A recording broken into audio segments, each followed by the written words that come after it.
I'm Eloise Halston, 79 years old, and the house I've lived in for over 5 decades feels more like a museum than a home. The laughter that once bounced off the walls is long gone. What's left is the slow ticking of an old grandfather clock and the echo of my own footsteps.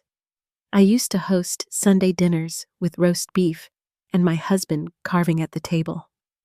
Now the only sound in the dining room is the hum of the refrigerator. The chair across from mine has stayed empty for 12 years, and my children, I haven't seen either of them in months. They call when they need something and always hang up too soon. Before I go any further, let me know where you're listening from in the comments and hit that like and subscribe button if you've ever felt the silence after everyone else stopped showing up. My name is Eloise, but no one really says it out loud anymore. I live on Pine Street in a tall brick house with stained glass windows and heavy velvet drapes. The kind of place people admire from the sidewalk, but never step inside. My husband Roland bought it for us when we moved to Wyoming. I was 23. Back then he was 10 years older, a businessman through and through. He always said this house needed to be big because we'd have a big family, and we did. First came our son Mark, then our daughter Grace. I remember a photo on the mantle, all 4 of us on the porch. Mark in suspenders and Grace in pigtails.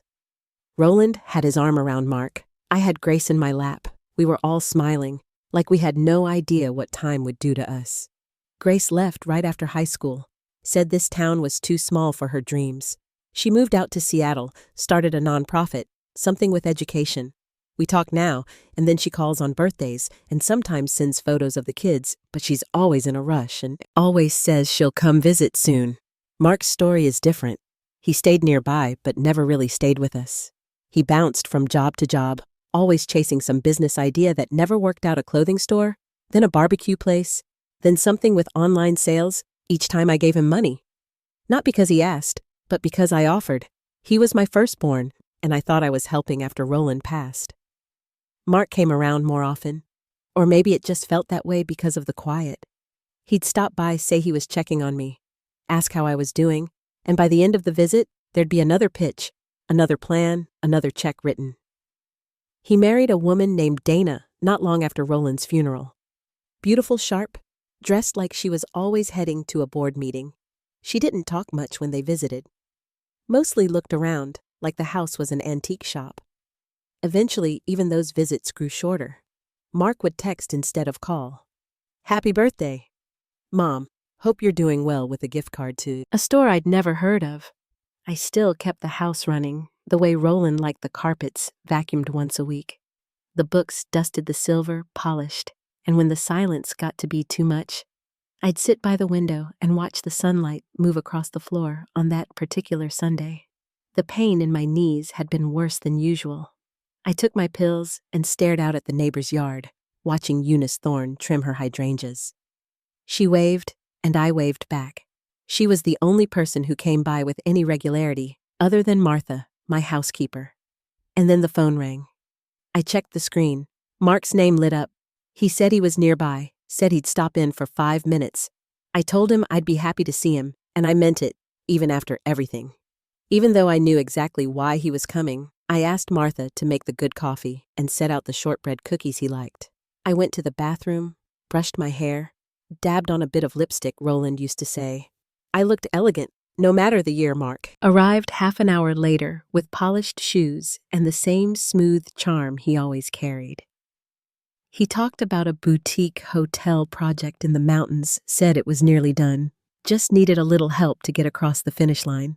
$800,000, he said, like he was asking me to pass the butter. I wrote a check for $100,000, just so he'd leave with something, and I'd get a few more weeks of silence when he left. I sat by the window again, the same spot I'd been in before the visit. Only now the sun had shifted, and the light on the floor was longer and softer. I pressed my hand to my chest, just to settle the ache. But the ache didn't settle. It twisted deep and sharp, like something was caving in. I reached for my phone, but my fingers wouldn't obey. I remember the sound of my own breath rasping in my throat, the edge of the world going dark. I woke up to machines and a nurse adjusting tubes. A doctor stood at the foot of the bed, his eyes serious and tired. He said the words, "Coronary bypass heart surgery, risk urgent." And all I could think was, I needed to tell my children. Grace said she couldn't come, not yet, not with her son's exams. Mark didn't even answer the phone at first when he finally did. His voice was flat. He said he and Dana were leaving for a cruise, that the tickets were non-refundable. The operation was in 3 days, and my son said he'd already made plans. I told him it was all right, that I understood. Then I hung up the phone and looked out the hospital window at nothing in particular. And that was when a soft knock came at the door, and the nurse from earlier stepped in.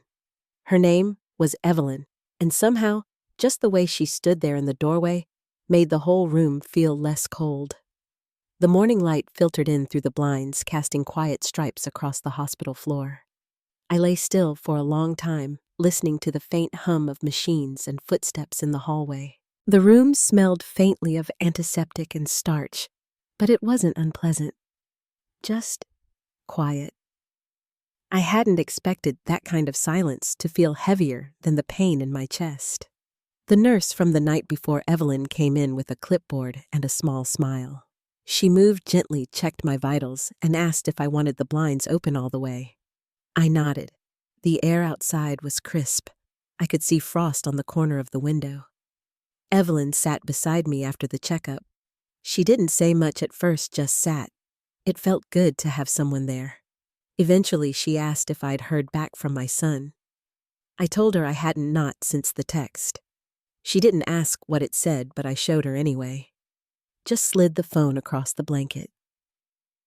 She read it, blinked once, and then handed it back without saying a word. The silence between us was more comforting than anything I'd heard in a long time.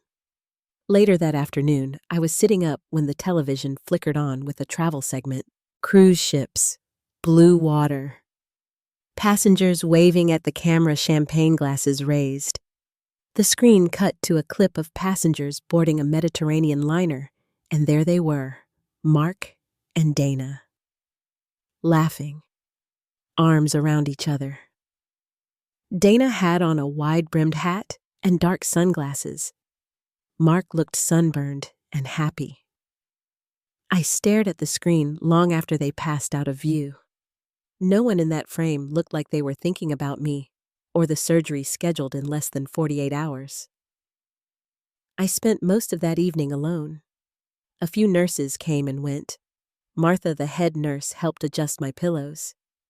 She had a kind voice, like someone who'd raised 4 kids and didn't take nonsense from any of them.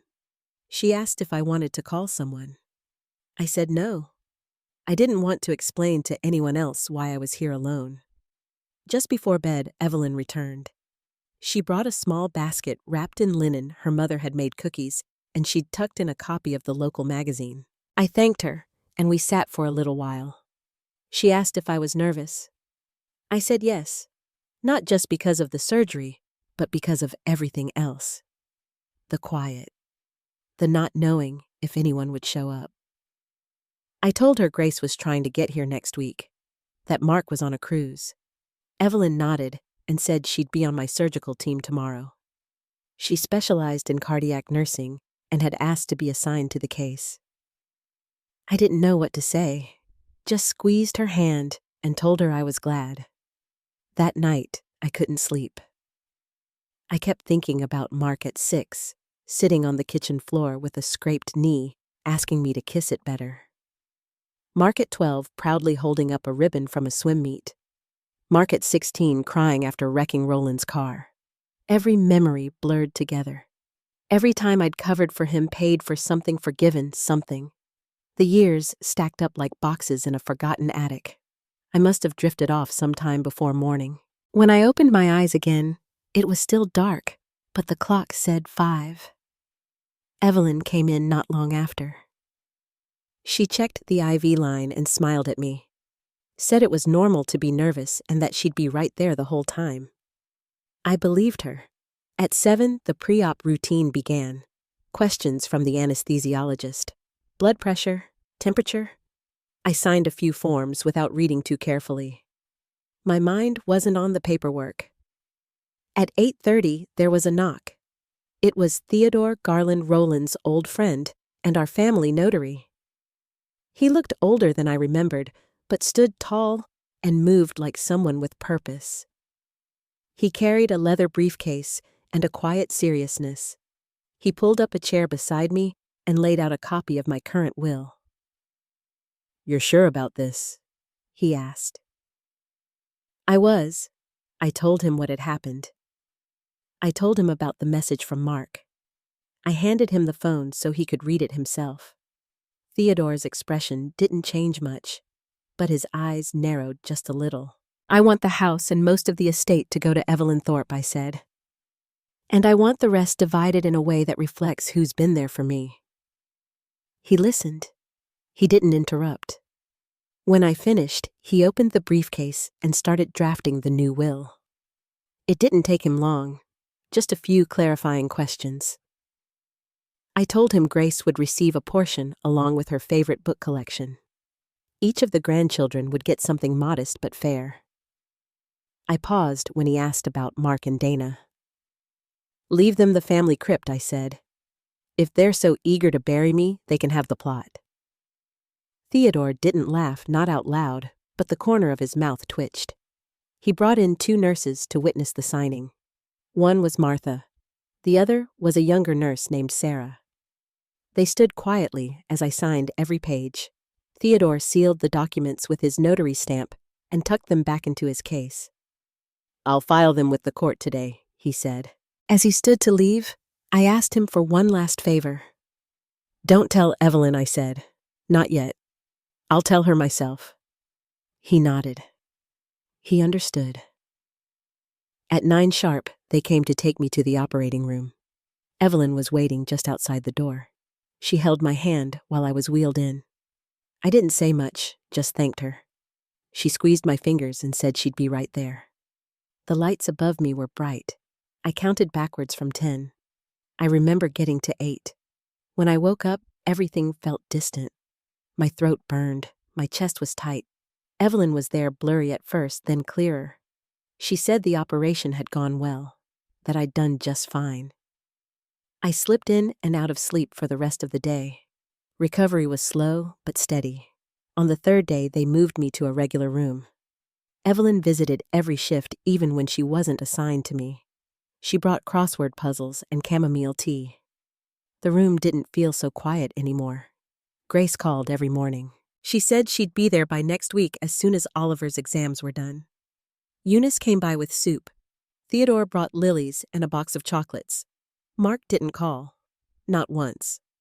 On the 7th day, Theodore came to see me. He looked more serious than usual, sat down without much of a greeting, and said, "Mark knows." He explained how Sarah, the nurse who witnessed the will, had a husband who worked at Dana's law firm. Word had gotten out. Mark had come to his office first to argue, then to bribe, offered him $100,000 to destroy the new will. When that didn't work, he threatened to sue. I listened quietly. Then I looked out the window for a long while. The sky was overcast, snow on the roof tiles across the street. "He'll fight this," Theodore said. "He's angry. He won't give up easily." "I know," I said. "But I'm ready." I didn't say it out loud, but something in me had already let go. The fear, the guilt, the hope that Mark would become someone different.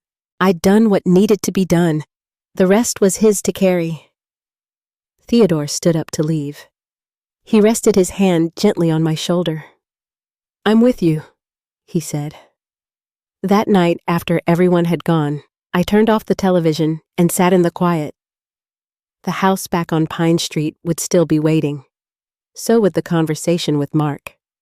He'd be arriving soon, and this time, I wouldn't be the one waiting on his apology. It snowed the morning I was discharged. Not a heavy snow, just a fine layer that softened the sidewalks and turned every rooftop white. Evelyn helped me into the car, gently fastening my coat over my shoulders. Martha, my housekeeper, had come to pick me up. She'd brought a wool blanket for the seat and one of those little travel mugs of peppermint tea. I thanked her, but the words felt small against everything I was feeling.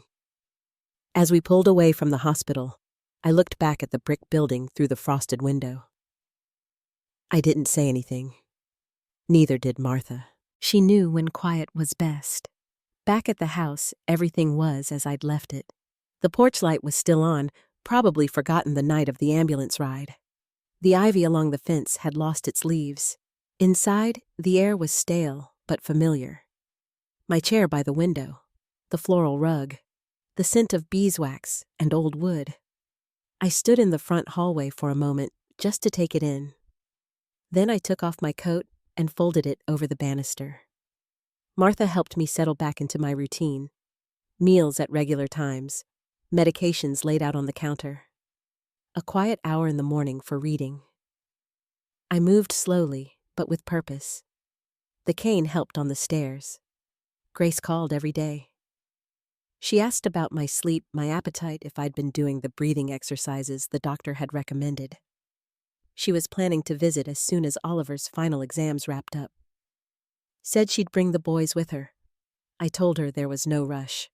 The house would be here. I would be here. Mark didn't call. Not once in the first week I was home. On the 9th day, there was a knock on the door just after noon. Martha opened it, and I heard voices in the front hall, then footsteps. I was in the parlor, sitting near the fire, flipping through an old gardening catalog. Mark appeared in the doorway holding a white box and a bouquet of pale roses. Dana was behind him, dressed in soft gray, and wearing perfume that drifted ahead of her like fog. Mom, Mark said, stepping forward with a smile that didn't quite reach his eyes. We thought we'd stop by. You look great. They sat down on the couch across from me, both perched on the edge, like they didn't plan to stay long. Mark offered the box pastries from a French bakery in town. I thanked him and set it on the table without opening it. We made small talk for a while. The weather, a new sculpture downtown. Dana mentioned a gallery opening they'd attended.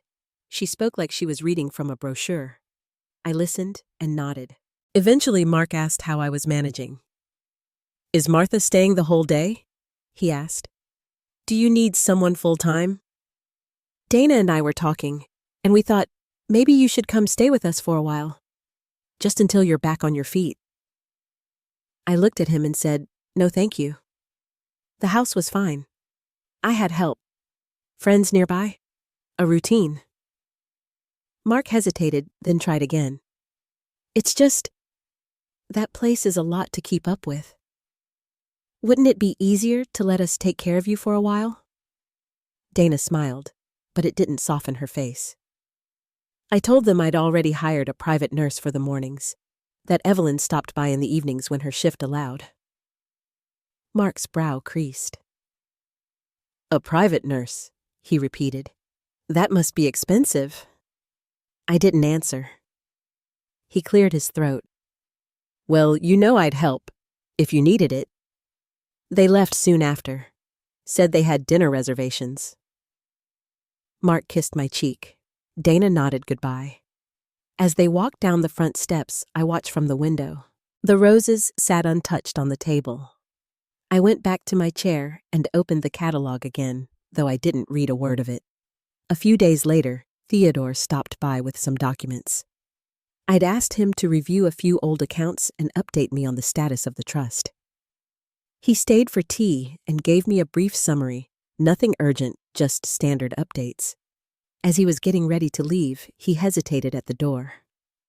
Your son came to my office again, he said. He didn't stay long this time. Just wanted to make sure you were comfortable with everything. I nodded. That weekend, Mark and Dana returned, this time with their daughter Pearl. She was 19 now, studying art history at a community college nearby. She looked like Roland around the eyes. She greeted me with a warm hug and asked if she could borrow one of the books from the upstairs library. I told her to take whichever one she liked.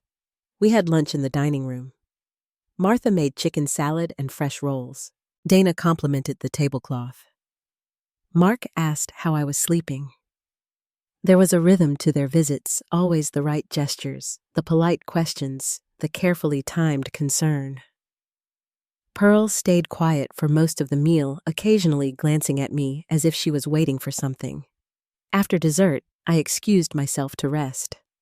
Mark offered to help me upstairs, but I waved him off. Later that evening, Evelyn stopped by. She took off her coat and handed me a small bag tea from the local market, the kind I liked. We sat together in the parlor, the fire crackling low. "Your son came by," she asked. I nodded. Still circling, I didn't answer, but she smiled gently and changed the subject. The next morning, I woke early and sat by the window with my cup of coffee. Snow had melted overnight. Patches of brown grass showed through the white. A robin flitted across the lawn. I thought about the letter I'd asked Theodore to prepare, the one with the terms for the trust. How each year on my birthday I would decide where the income from the estate would go, based on who showed up, who called, who stayed through dinner. The first decision would be made in a few months. I hadn't told them that yet. I wasn't sure how they'd take it, but I knew I wanted them all here when I did. 3 weeks after I came home, the last of the snow had melted. The garden looked tired, but I'd asked Martha to trim the hedges and clear the front steps. I started spending more time in the sunroom again, wrapped in a shawl with a cup of ginger tea. The light was better there in the afternoons. I'd been keeping to myself, reading, mostly doing the light exercises the physical therapist had suggested. Evelyn still visited most evenings after her shift, sometimes just for a quick check-in, other times staying for tea. It had become part of the rhythm of the day, her voice coming through the side door, the sound of her coat brushing against the hallway wall. One afternoon, I was sorting through a box of letters in the upstairs study. Old correspondence, birthday cards, receipts from a trip to Charleston Roland and I had taken in 1989. I wasn't looking for anything in particular, just trying to keep my hands busy. A few of the letters were from Mark, from when he was in college, short, messy handwriting, half-hearted updates, lists of things he needed. I kept them anyway. I'd kept everything. That was the kind of mother I was. Downstairs, the phone rang. I made my way down slowly, the cane tapping against the wood. It was Grace. She said she'd finally found a flight and would be arriving next Sunday. "I'll bring the boys," she added. "They've been asking about you." I told her I was fine, and not to fuss too much. We talked a bit longer about Oliver's grades, about the community garden she was helping organize in Seattle. Her voice was calm. I liked hearing it. The next day, I called Theodore. I asked him to stop by that Sunday. Then I made a second call, this one to Mark. "I'd like you, Dana, and Pearl to come by this weekend," I said. "Grace will be here too. There's something I want to discuss." There was a pause on the other end. "Is something wrong?" he asked. "No," I said. "Nothing's wrong. Just be here at 2 o'clock. I called Eunice and Evelyn that evening. Join us if you can," I said. "I'd like you both there." Evelyn sounded surprised. I didn't explain why. I just said, "It matters." Sunday came with gray skies and the smell of distant rain. Martha helped set out sandwiches, fruit, and a tray of oatmeal cookies. I wore a navy dress with a pearl pin. Roland had given it to me our first Christmas in this house. The front room was warm from the fireplace. I opened the curtains wide so the light could come in. Eunice and Evelyn arrived first. Theodore followed shortly, carrying his briefcase and wearing the same charcoal overcoat I remembered from Roland's funeral. He gave me a small nod as he entered. We didn't speak. Grace arrived right on time, her boys in tow, along with her husband. She kissed my cheek and looked at me for a moment longer than usual. "You look good, Mom," she said. I smiled and told her I was feeling better every day. Mark and Dana were the last to arrive as always. Pearl trailed behind them. She looked uncomfortable but gave me a polite hug. Dana complimented the living room, said something about how cozy it felt. Mark asked if I was sure I should be on my feet. I told him I was fine and motioned for everyone to sit. There was an awkward quiet as people found their spots. No one seemed to know what the meeting was for. Theodore sat near the corner of the fireplace, briefcase resting against his knee. I stayed standing by the window for a moment, then turned to face the room. "Thank you for coming," I said. "I know this was unexpected. I asked you here because I want to clear up something that's been hanging over all of us, the matter of my will." That got their attention. Mark straightened in his chair. Dana crossed her legs and folded her hands. Grace's brow furrowed. I continued. "After my surgery, I made some changes. Changes I thought were fair, based on what I'd experienced and what I'd come to understand. And today, I'd like to share those changes with you." I nodded to Theodore. He opened the briefcase and pulled out several envelopes, each marked with a name. He didn't hand them out just yet. I turned to Evelyn, who was sitting quietly beside Eunice. First I said, "I've already made a direct transfer of funds to Evelyn Thorpe. A gift. For her care, her presence, and her kindness during the most difficult time of my life." Evelyn's eyes widened. Mark looked at me sharply. "How much?" he asked. I didn't pause. $500,000. Evelyn opened her mouth, but I raised a hand. "It's done. I won't be taking it back, and I won't hear any protest." I moved on. "To my grandchildren, each of you will receive $250,000 on your 25th birthday. This money will be held in a trust managed by Theodore. It cannot be accessed by anyone else." Pearl blinked. Grace's boys looked at each other, then at their mother. She nodded slowly, but said nothing. "As for the remainder of the estate, this house, the investments, the accounts, these will be placed into a new trust." I paused. "During my lifetime, I will oversee the trust and decide once a year on my birthday how the income is distributed." The room was completely still. After my death, the trust will continue under a board of trustees, Theodore, Evelyn, and one other person I will name later. They will follow a set of instructions I've written down, sealed in this envelope. I held it up for a moment, then placed it on the side table. Mark stood up slowly. "You're turning us into contestants," he said. "Like some kind of prize game." I looked at him. "I'm giving you an opportunity," I said. "An opportunity to show up, to be kind, to be better." Dana's mouth was tight. Pearl was looking at the floor. "It's not fair," Dana said. "We're not children." "No," I replied, "you're not. And children, I've found, tend to be more sincere." Grace finally spoke. "Are you sure about this, Mom? It could cause tension." "There's already tension," I said quietly. "Now it just has a shape." Theodore passed out the envelopes. Mark flipped through his quickly, looking for a loophole. Dana read hers in silence. Pearl took hers and folded it carefully before placing it in her bag. "I'll need time to think," Mark said after a long moment. "Take all the time you need," I answered. "The first distribution will happen on my birthday. That gives you 6 months." Mark turned and walked out without another word. Dana followed him. Pearl paused by my chair. She leaned down, hugged me, and whispered, "Thank you. Not for the money, just thank you." Then she followed them out. After the door closed, Grace came and sat beside me. "There's more to this than just money," she said. I nodded. She looked toward the fireplace. "You have a plan."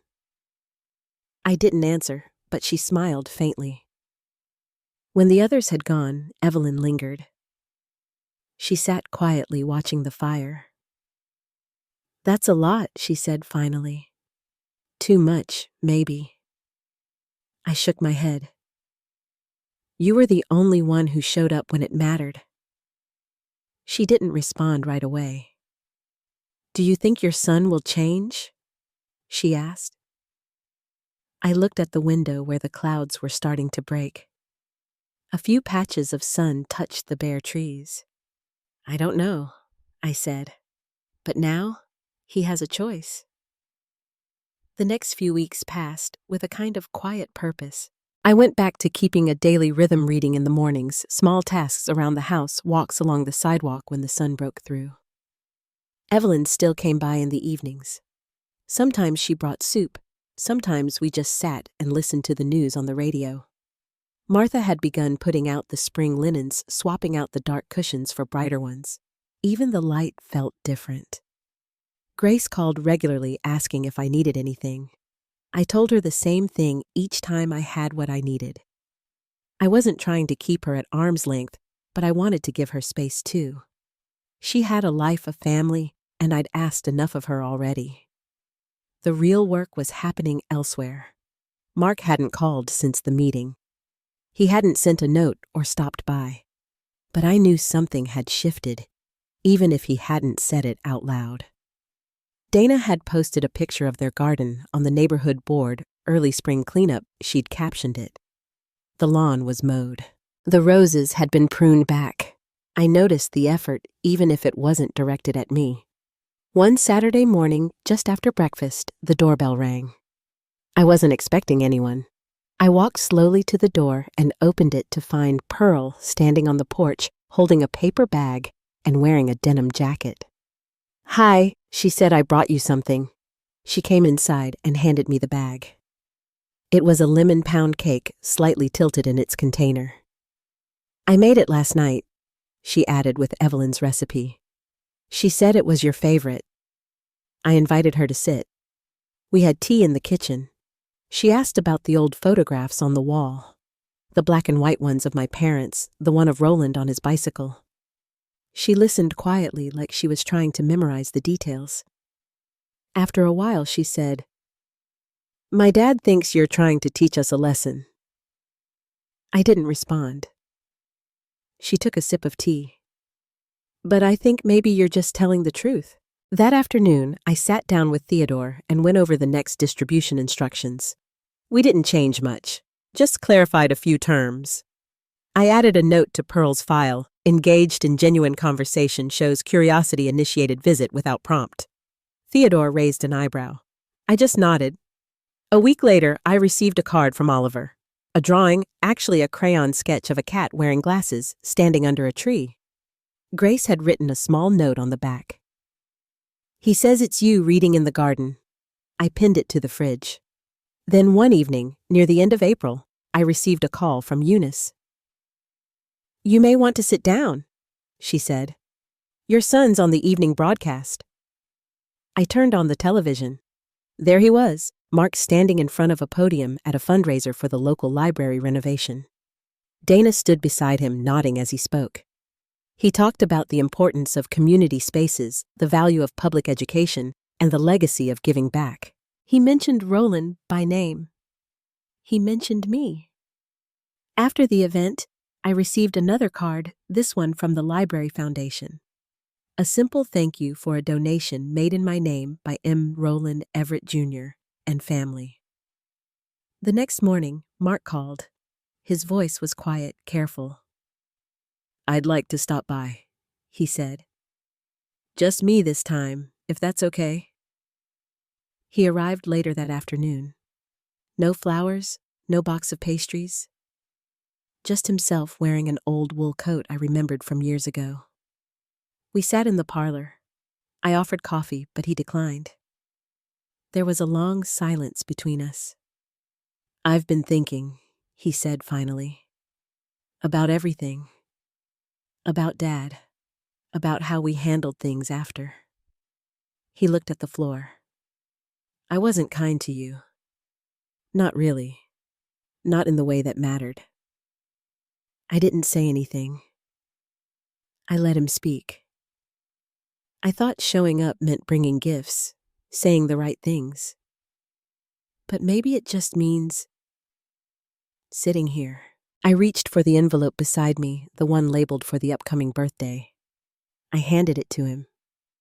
"You'll want to read that," I said. He took it, nodded, and stood. Before he left, he turned back. "I don't expect anything," he said. "I just want to try again."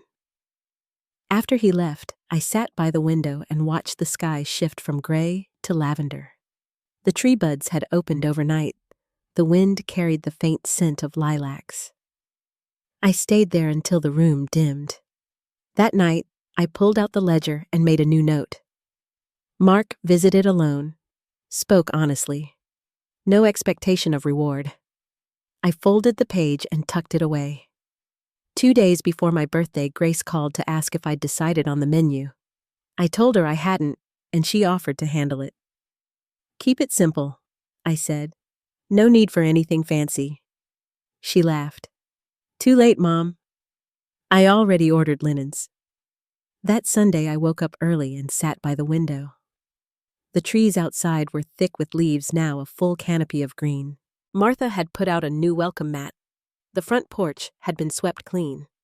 By noon, the house smelled of baked chicken and roasted rosemary potatoes. There was a bowl of fruit on the buffet, sliced melon and ripe blackberries. Grace arrived first, along with her husband and the boys, who carried a card they'd made together. Pearl came next, a small bouquet in one hand and a paper-wrapped package in the other.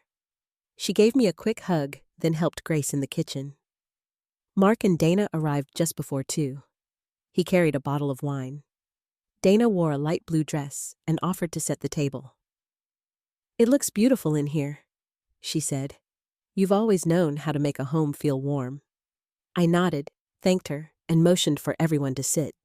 We ate in the dining room. The table had been set with the good china, the kind I used only on holidays. Conversation stayed light, at first updates on schoolwork, local elections. Pearl told a story about a mix-up at the bakery she worked at. Oliver said he was learning to play the violin. Grace smiled at him and smoothed his hair as he talked. After the plates were cleared, I stood and took a small envelope from the mantel. "It's time," I said. The room quieted. I handed the envelope to Theodore, who had arrived just a few minutes earlier, and sat quietly in the corner. "This is the first annual letter," I said. "It outlines the distributions for this year." Theodore opened the envelope and began to read. "Under the terms of the trust, the following allocations will be made immediately. A $10,000 distribution to Evelyn Thorpe in gratitude for continued care and counsel. A $7,000 distribution to Pearl Everett for her personal initiative visits and emotional support." Pearl blinked, surprised. Grace smiled at her across the table. An additional $5,000 distribution to the community library in the name of Oliver and Henry Carson for inspiring renewed focus on education and public service. Mark looked over at Grace. She didn't say anything. "There will be no distribution to Mr. Mark Everett or Mrs. Dana Everett this year. Continued eligibility will depend upon further evaluation next cycle." Dana let out a small breath. Mark sat motionless. Neither of them spoke. Theodore folded the letter and placed it in his case. "I understand this may be uncomfortable," I said, "but these decisions reflect more than just attendance. They reflect participation, effort, and sincerity." Pearl shifted in her seat. "May I say something?" she asked. I nodded. I didn't come here expecting anything, she said. I just didn't want to pretend anymore. "I wanted to know you, that's all." Her voice was steady, quiet. Grace reached out and touched her hand. Dana stood. "Thank you for dinner," she said. Her voice was controlled but clipped. "We'll see ourselves out." Mark hesitated, then rose too. "It's your money," he said, "but don't expect applause for playing favorites." I didn't reply. I walked them to the door, thanked them for coming, and closed it behind them. The rest of us returned to the parlor. Evelyn poured tea. Pearl passed around slices of peach pie. The boys asked to play outside, and Grace nodded. They ran down the hall laughing as they pulled on their shoes. Later that evening, after everyone had gone and the house had grown quiet again, I sat down in the study. I opened the ledger and made my notes. Mark attended but resisted. Dana disengaged, Pearl sincere, Grace steady, Oliver and Henry present joyful. I paused before closing the book. A small wind moved through the trees outside, rattling the leaves. I felt something ease in my chest. The next day, I received an email from the foundation. The library had announced plans to name the new reading room after Roland. Grace had submitted the paperwork. I stared at the screen for a long time before replying. The following Friday, a letter came in the mail. No return address, just a plain cream envelope with my name written in a firm, deliberate hand. I opened it at the kitchen table. Inside was a single sheet of paper folded in half. The handwriting was Mark's. He wrote that he'd been thinking about what Theodore read aloud, about what it meant, about what it didn't mean.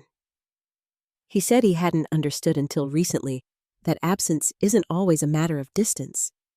It can also be a matter of presence, of choosing not to see what's right in front of you. He said Dana was hurt, but maybe not for the reason I thought. She'd grown up believing things were earned by how others saw you, not by how you showed up when no one was looking.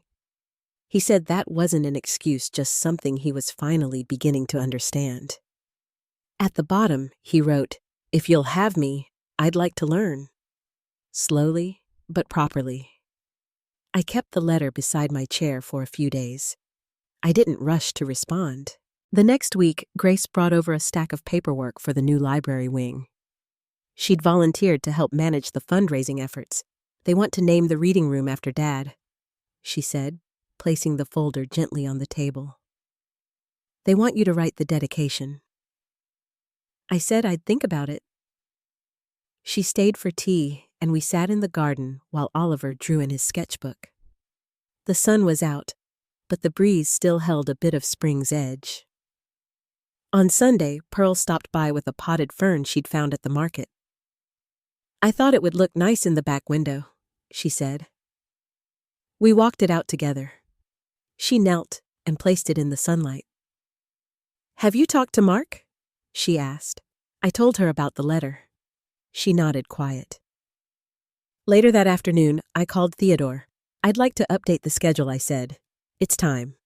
That Thursday, the family gathered again, this time at the community center. Grace had arranged for a photographer to take portraits for the donor wall. The air smelled faintly of wood polish and floor wax. Evelyn brought lemon cookies and a fresh pot of coffee. Oliver and Henry ran in circles near the folding chairs. Mark arrived quietly without Dana. He wore a soft gray blazer and carried a small envelope. "For you," he said, handing it to me. Inside was a copy of the grant paperwork for the library. He'd added my name as co-founder. "I should have done this a long time ago," he said. "He was your husband. You built everything with him." We stood for a while in silence. Grace was talking with one of the volunteers across the room. Pearl sat near the windows, flipping through a scrapbook. Martha had come too, bringing her lemon bars like she always did. At the end of the event, I walked over to Theodore and passed him the revised envelope. "You can read this now," I said. He cleared his throat and began. "Effective immediately, the estate will be restructured into 3 equal charitable trusts in the names of Roland, Everett, Margaret Everett, and the Everett Family Foundation. Each trust will serve different community needs: education, healthcare, and food security." The room was still. Annual distributions to family members will continue only through matched community engagement, volunteer hours, mentorship, or direct donations. Grace Carson and Pearl Everett are named initial directors of the foundation. Additional appointments may follow upon review. He folded the paper and stepped back. Mark walked over and placed a hand on my shoulder. "Thank you," he said, "for giving me the chance to do this right." We didn't hug. We didn't need to. That evening, after the room emptied and the chairs were stacked, Grace found me near the stage. "He's coming around," she said softly. I nodded. We rode home in silence. I watched the houses pass by, their porches glowing in the dusk. At home, I sat at my desk and opened my ledger. I wrote, "The work is not finished, but it has begun." The house was quiet again. Not empty, just still in a way I hadn't felt in years. Outside, the last of the spring rain had passed, leaving the garden soaked and shining. I stood by the window with my coffee, watching a sparrow shake itself dry on the fence post. The new fern Pearl brought was thriving, stretching its green arms toward the morning light. I'd been waking up a little earlier these days. No alarm, just the soft sense that something inside had finally settled. The kitchen table was no longer crowded with unread letters or unopened bills. Mark's envelope still sat in the drawer, but now it shared space with Oliver's drawings and Grace's grant notes. They didn't weigh the same anymore. A week after the reading, Dana called. Her voice was calm, careful even. She said she'd been thinking about things and she hoped to bring the boys by sometime soon. I said she could. No expectations, no need for a long explanation. Just come when you're ready. That same afternoon, Pearl helped me box up the last of Roland's old files. We laughed more than I thought we would. Found a Polaroid of us from a 4th of July barbecue. Grace had braces, Mark was still all knees and elbows, and I had a sun hat I wouldn't admit to wearing. We taped it to the inside of the cabinet door, just above the emergency flashlight. There were still things to do. Theodore had asked me to speak at the ribbon cutting next month. The library expansion would open with a new children's wing, a garden bench in Roland's name, and a plaque for Margaret's Corner, where I'd lead the first story hour. I hadn't written the speech yet, but I wasn't worried. The words would come. One morning, Grace arrived with a photo album. She'd gathered pictures from the foundation launch Pearl with her clipboard, Mark planting a dogwood sapling, Oliver holding up a cardboard sign that read, "Everett Family Day." We sat at the kitchen table turning pages while the tea steeped. I paused at one photo, Mark standing next to the donor wall looking off to the side, hands in his pockets. "He's trying," Grace said. I nodded. So are we. By summer, the garden had taken hold again. The roses came back brighter than ever. The birds returned to the feeder. And one evening, I sat out on the back steps, notebook in hand, and wrote the dedication to those who choose to stay, not because it's easy, but because it's right. For every hand that reaches back when others turn away. For the quiet strength of second chances, and for the love that grows even in broken soil. I signed it, folded it once, and set it by the front door. I've come to believe that justice isn't always loud. Sometimes it's a steady hand rebuilding what others tried to erase. Sometimes it's the simple dignity of saying, "This is who we are," and living it out one day at a time. If you're still listening, thank you for walking this far with me. And if any part of this story reminded you of your own, I'd be honored to hear it. Share it in the comments, or just take a moment for yourself. And if you'd like more stories like this, you're always welcome here.